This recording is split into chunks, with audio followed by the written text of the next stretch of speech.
All right, well, if you're a deer hunter, you probably know what this is. This is a signpost that has been worked for years and years and years and years by many a giant deer, and I was able to get my hands on it. I got a good friend, and he kills nothing but giant deer. He wants to remain anonymous, so we'll do that. But multiple 200s year after year after year, and I asked him, what is the trick? Number one, you gotta have a good spot, and number two, if you want to get them in close, he uses these. And what he does is he actually relocates them. So he finds them on abandoned properties, or while he's out shed hunting. You know, if you find something like this on private land, ask the homeowner if you can extract it and yank it out of the ground. The fence is no longer functioning, but the bucks are still hitting this. Now, this is a cedar post.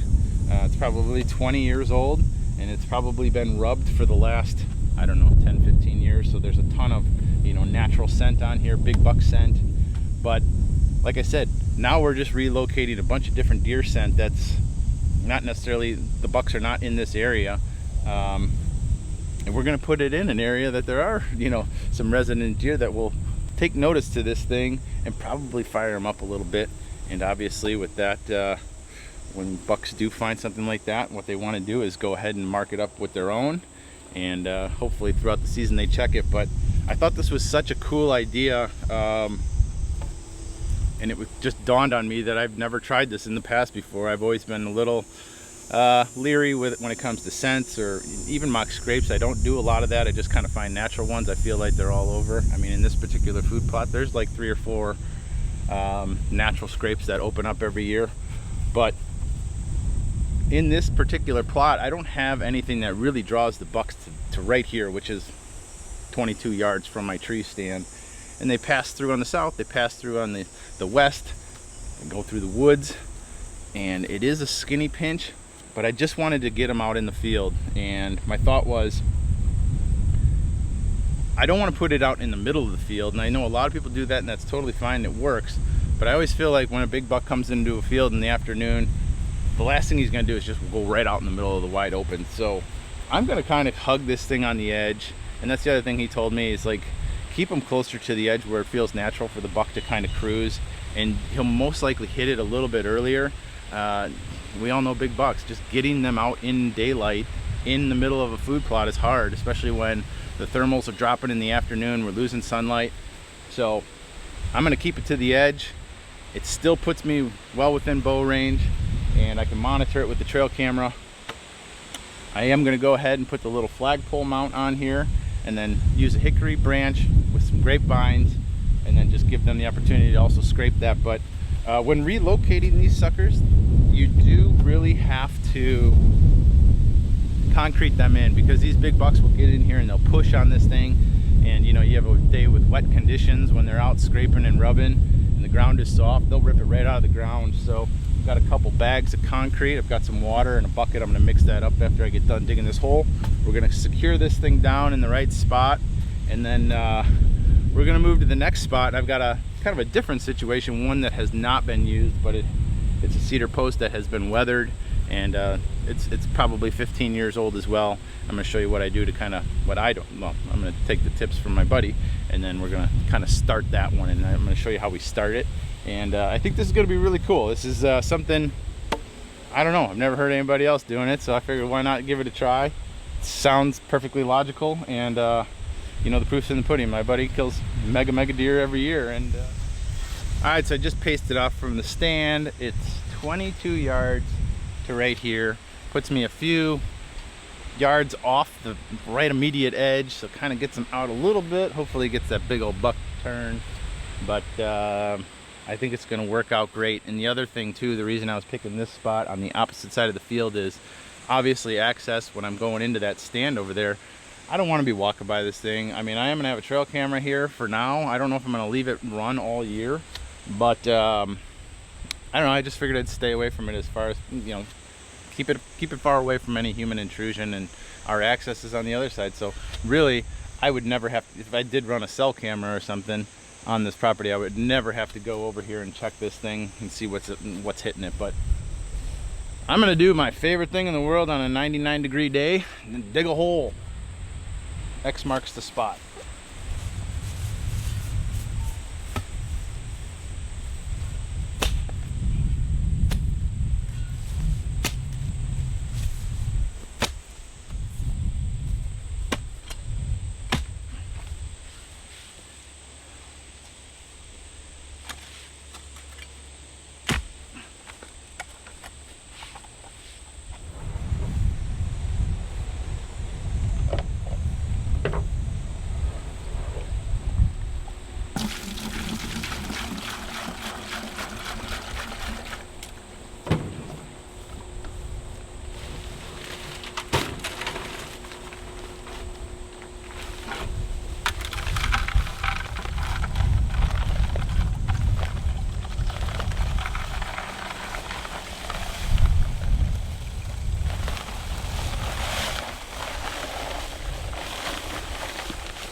All right, well, there it is. I think it turned out really good. You know what? It's got everything it needs. It's got the rubbing post. It's got a hickory branch if they want to rub their antlers on it. It's got some grapevine for their forehead glands, and you know how bucks and does, they love to just get up in there and just work everything. So plenty workable, totally secured, looks great, in the perfect spot. Trail camera running. Let's get to the next one. So what I think I'm going to do is I'm just going to smack dab put this one right here in front of my tree stand.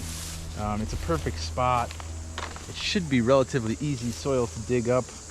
I'm gonna have to disturb some of those radishes there, but I'm gonna put it 15 yards right in front of my tree stand. So I hate stepping on all these little guys, but it is what it is.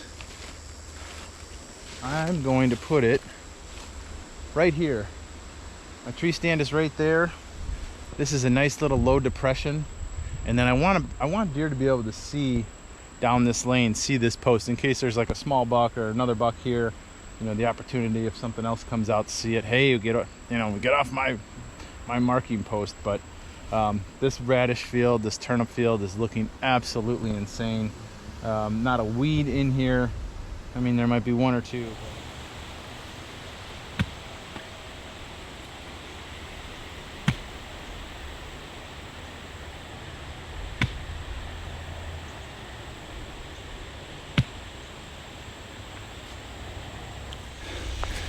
All right, well, I got the hole dug over there. That one was actually super easy to dig. I got it down about 3.5 feet, I believe, and it was just all black dirt all the way down, so it made for an easy hole dig.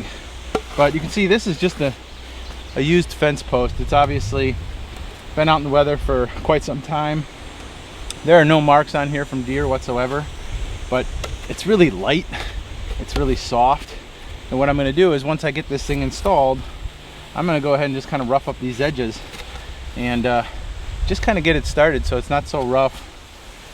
You know, it doesn't have this 90-degree point. I'm going to try to get that shaved down, and then, you know, hopefully once the deer shed velvet, they could get in here and start doing their own thing on it. But it'll be interesting to see how long it takes them after the velvet sheds to start rubbing on this thing. Got a nice flat top on it too, so I am going to go ahead and put the the licking branch up on the top of this one. But it's 120 degrees out right now, so I'm gonna go ahead and get this thing in the ground, and then I'm gonna start mixing some concrete.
I think I have stinging nettles.